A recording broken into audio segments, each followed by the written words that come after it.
I stood in the sleek, glass-walled office of Marcus Thorne, a financial advisor of legendary reputation. His reputation for market-beating returns was legendary, drawing me into his world of high-stakes finance. I had just transferred a staggering $100,000 into his firm, a massive sum. This fee was paid up front for his exclusive, high-frequency trading strategy, promising immense future wealth. My goal was simple: to determine if his bespoke, human-led approach could genuinely outperform markets. I wanted to see if he could beat the passive, low-cost index funds I used. Those index funds had anchored my portfolio for years, providing steady but modest growth returns. The atmosphere was thick with the scent of expensive leather and a sense of ambition. Calculated ambition hung in the air as Marcus outlined his proprietary algorithms and insider connections. He spoke with a confidence that suggested he held the keys to the entire market. He promised a level of alpha that standard market tracking could never hope to achieve. His words painted a picture of wealth accumulation that felt both exhilarating and dangerously speculative. I listened intently, trying to parse the truth from the polished veneer of his salesmanship.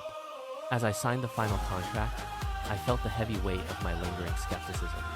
My doubt was warring with the seductive promise of financial superiority he had so carefully. He crafted a narrative of success that made my previous investments seem dull and slow. I knew that this experiment would either validate my trust or prove the market's efficiency. The silence in the room felt heavy, punctuated only by the soft hum of computers. Marcus watched me with eyes that seemed to calculate my net worth in real time. I wondered if I was making a grave mistake or stepping into a golden future. The glass walls offered a view of the city, a sprawling grid of endless opportunity. I felt like a gambler placing a final bet on a horse I barely knew. The contract felt cold beneath my fingertips, a document that would define my financial year. Every word on the page was a promise of riches, yet I felt a chill. I looked at Marcus, searching for a sign of sincerity beneath his perfectly tailored suit. He smiled, a practiced expression that did not quite reach the depths of his eyes. I signed my name, committing the funds to his care with a deep, shaky breath.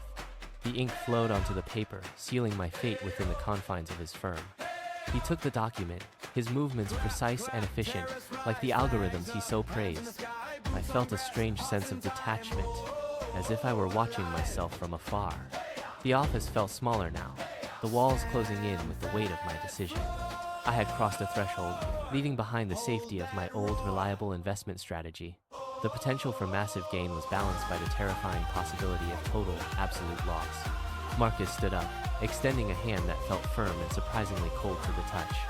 We shook hands, a silent agreement that felt more like a pact with the unknown. I walked toward the door, my footsteps echoing against the polished marble of the floor.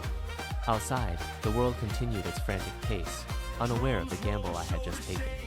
I checked my watch, noting the exact time of this life-altering financial transaction and commitment. The city lights began to flicker on, mirroring the complexity of the trading algorithms ahead. I felt a surge of adrenaline, a mixture of fear and anticipation for the future. Would the market bow to Marcus's genius, or would it remain indifferent to our efforts? I stepped into the elevator, the doors sliding shut with a soft, final, metallic click. The descent was smooth, a physical reflection of the transition I had just initiated today. I thought of my bank account, now significantly lighter, and the hope I had invested.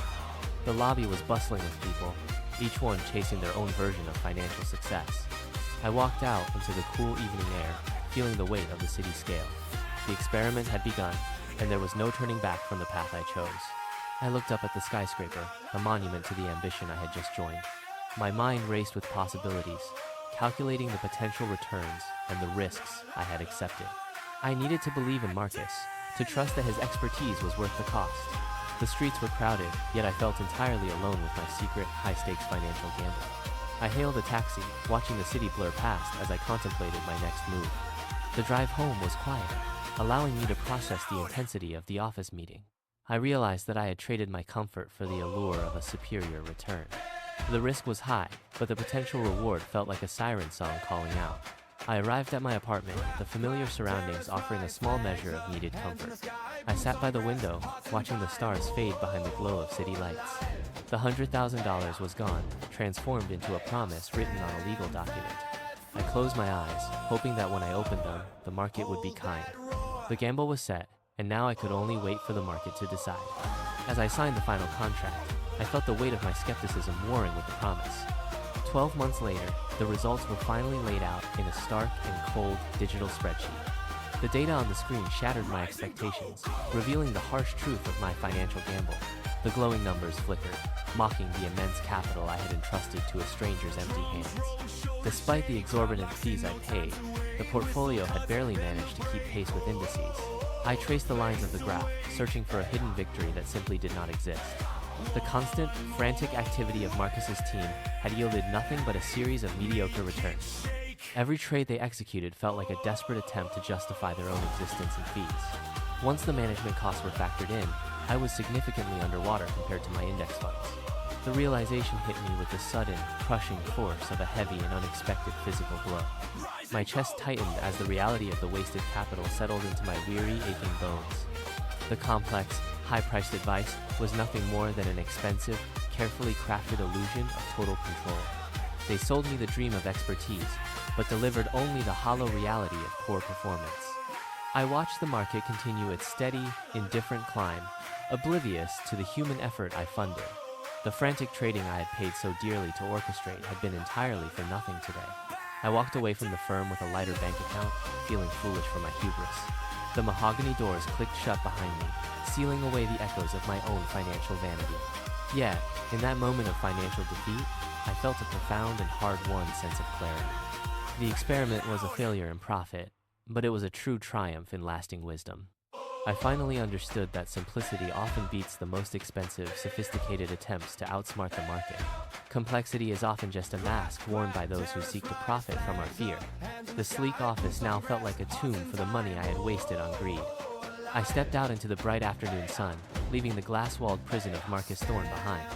The warmth of the day felt like a cleansing contrast to the cold, sterile, corporate environment. My bank account was smaller, but my perspective on wealth had expanded in a meaningful way. The market remained a vast, uncaring ocean, and I was finally content to just float along. No more chasing the phantom of alpha or the siren song of proprietary high-frequency trading schemes. I realized that the market does not care about my desire to be clever or unique. I had sought to beat the system, but I had only succeeded in paying for lessons. The spreadsheet remained etched in my mind, a stark reminder of the cost of my arrogance. It was a tuition fee for a masterclass in humility that I would never truly forget again. I walked toward the subway station, watching the city pulse with its own chaotic natural rhythm. The concrete beneath my feet felt solid, grounding me after the turbulent year of financial speculation. People hurried past me, each caught in their own private gambles and their own desperate hopes. I saw the same hunger in their eyes that I had once harbored in my heart. I felt a strange sense of liberation, knowing I was no longer tethered to Marcus's lies. The chains of expectation had finally snapped, leaving me to walk my own path once more. The weight of the $100,000 was gone, replaced by the lightness of simple truth. Money lost is a tragedy, but the loss of one's own judgment is a far greater. I would return to my low-cost index funds, the silent, efficient engines of true wealth creation. They were the steady, reliable companions I should have trusted from the very beginning of time. There was no need for leather chairs or proprietary algorithms to secure a stable financial future. The quiet power of compounding interest was far more impressive than any flashy, expensive management strategy. The market was a mirror of the world, reflecting only what we brought to its surface. If I brought greed, it would reflect greed. If I brought patience, it would reward me. I took a deep breath of the city air, tasting the freedom of a clean slate. The noise of the traffic faded into a background hum, no longer demanding my anxious attention. The gamble was over, and while I had lost the money, I had regained my sanity. I looked up at the skyscrapers, realizing how small my personal financial drama truly was today. The sun dipped lower, casting long shadows across the pavement as the city prepared for evening. I felt the tension leaving my shoulders, a physical release of the burden I had carried. My phone buzzed in my pocket, but I ignored the notification from the firm's automated system. The digital alerts were ghosts of a past life, no longer holding any power over me. I moved with the flow of the crowd, a single drop in the vast human ocean. There was a quiet beauty in the mundane, a peace in accepting the limits of control. I was no longer a player in their game, but a spectator of my own life. The path forward was clear, paved with the simple, boring, and effective strategies of the past. I smiled at a stranger, feeling the weight of the $100,000 finally fully dissolve.